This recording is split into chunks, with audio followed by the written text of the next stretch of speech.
ದೇವಸ್ಥಾನದಲ್ಲಿ ಮಾಡುವಂತಹ ಕೆಂಪು ಗೊಜ್ಜನ್ನ ಯಾವ ರೀತಿಯಾಗಿ ಮಾಡೋದಂತ ತುಂಬಾ ಜನ ತುಂಬಾ ದಿವಸದಿಂದ ಕೇಳ್ತಾ ಇದ್ರು.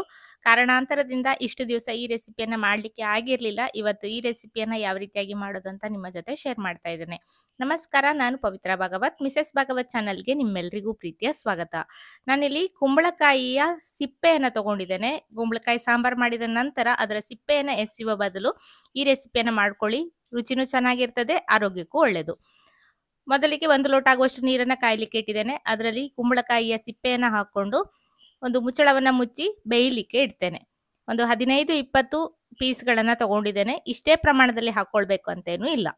ಈಗ ಒಂದು ಪ್ಯಾನ್ ಅನ್ನ ಬಿಸಿಗಿಟ್ಟು ಅದರಲ್ಲಿ ಒಂದು 6 ಬ್ಯಾಡಗಿ ಮೆಣಸನ್ನ ಹಾಕಿದ್ದೇನೆ. ನಂತರ 1 ಟೇಬಲ್ ಚಮಚ ಆಗುವಷ್ಟು ಕಡಲೆಬೇಳೆ, 1 ಟೇಬಲ್ ಚಮಚ ಆಗುವಷ್ಟು ಉದ್ದಿನ ಬೇಳೆಯನ್ನ ಹಾಕಿದ್ದೇನೆ. ಸ್ವಲ್ಪ ತೆಂಗಿನ ಎಣ್ಣೆಯನ್ನ ಹಾಕೊಳ್ತಾ ಇದ್ದೇನೆ. ಸಣ್ಣ ಉರಿಯಲ್ಲಿ ಬೇಳೆ ಎಲ್ಲ ಬಣ್ಣ ಬದಲಾಗುವ ತನಕ, ಚೆನ್ನಾಗಿ ಪರಿಮಳ ಬರುವ ತನಕ ಸಣ್ಣ ಉರಿಯಲ್ಲಿ ಇದನ್ನ ಹುರ್ಕೊಳ್ಬೇಕು.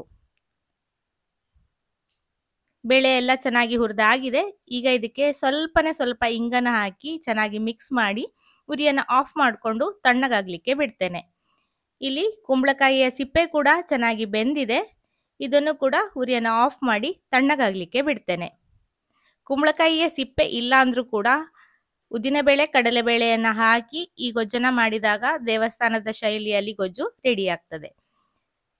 ಕುಂಬಳಕಾಯಿಯ ಸಿಪ್ಪೆ ಎಲ್ಲ ತಣ್ಣಗಾಗಿದೆ. ಈಗ ಇದನ್ನ ಮಿಕ್ಸಿ ಜಾರಲ್ಲಿ ಹಾಕೊಳ್ತಾ ಇದ್ದೇನೆ.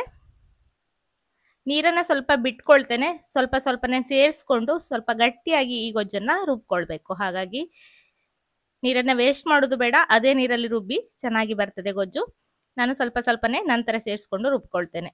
ಈಗ 1 ಕಪ್ ಆಗುವಷ್ಟು ಹಸಿ ಕಾಯಿ ತುರಿಯನ್ನು ಹಾಕಿದ್ದೇನೆ. ಫ್ರೆಶ್ ಆಗಿದ್ದಷ್ಟು ಗೊಜ್ಜಿನ ರುಚಿ ಹೆಚ್ಚು. ಹಾಗೆ ಹುರಿದಿರುವ ಬ್ಯಾಡಗಿ ಮೆಣಸನ್ನ ಹಾಕೊಳ್ತಾ ಇದ್ದೇನೆ. ಬೇಳೆಗಳನ್ನ ಈಗ ಸೇರಿಸೋದು ಬೇಡ, ಕೊನೆಯಲ್ಲಿ ಸೇರಿಸ್ಕೊಳ್ಳೋಣ.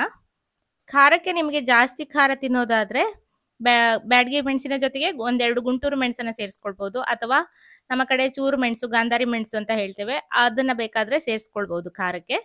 ರುಚಿಗೆ ಬೇಕಾಗುವಷ್ಟು ಉಪ್ಪನ್ನ ಹಾಕಿದ್ದೇನೆ. ಹಾಗೆ ಹುಳಿಗೆ ಹುಣಸೆ ಹಣ್ಣಿನ ರಸವನ್ನ ಹಾಕೊಳ್ತಾ ಇದ್ದೇನೆ. ಸ್ವಲ್ಪನೇ ನೀರನ್ನ ಸೇರಿಸ್ಕೊಳ್ತಾ ಈ ರೀತಿ ಇದನ್ನ ಗಟ್ಟಿಯಾಗಿ ರುಬ್ಕೊಂಡು ಬರ್ತೇನೆ. ಈಗ ಇದಕ್ಕೆ ಹುರಿದಿಟ್ಟಿರುವ ಬೇಳೆಗಳನ್ನ ಹಾಕೊಳ್ತಾ ಇದ್ದೇನೆ. ಒಮ್ಮೆ ಎಲ್ಲ ಚೆನ್ನಾಗಿ ರುಬ್ಬಿ ಆದ ನಂತರ ಕೊನೆಯಲ್ಲಿ ಬೇಳೆಯನ್ನ ಹಾಕಿ 1-2 ಸುತ್ತು ರುಬ್ಬಿದ್ರೆ ಸಾಕು.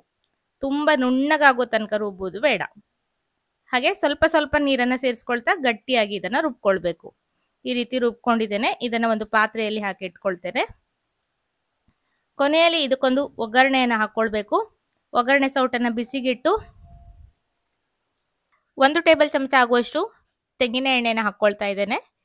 ನಂತರ ಇದಕ್ಕೆ ಸ್ವಲ್ಪ ಸಾಸಿವೆ ಹಾಗೆ ಉದ್ದಿನ ಬೇಳೆಯನ್ನು ಹಾಕೊಳ್ತಾ ಇದ್ದೇನೆ. ಸಾಸಿವೆ ಎಲ್ಲ ಚಟಪಟ ಅಂದ ನಂತರ ಕೊನೆಯಲ್ಲಿ ಕರಿಬೇವು ಹಾಗೂ ಒಣಮೆಣಸನ್ನು ಸೇರಿಸಿ ಒಗ್ಗರಣೆಯನ್ನು ಮಾಡಿ ಈಗಾಗಲೇ ಮಾಡಿಟ್ಟಿರುವ ಗೊಜ್ಜಿಗೆ ಸೇರಿಸ್ಕೊಳ್ಬೇಕು.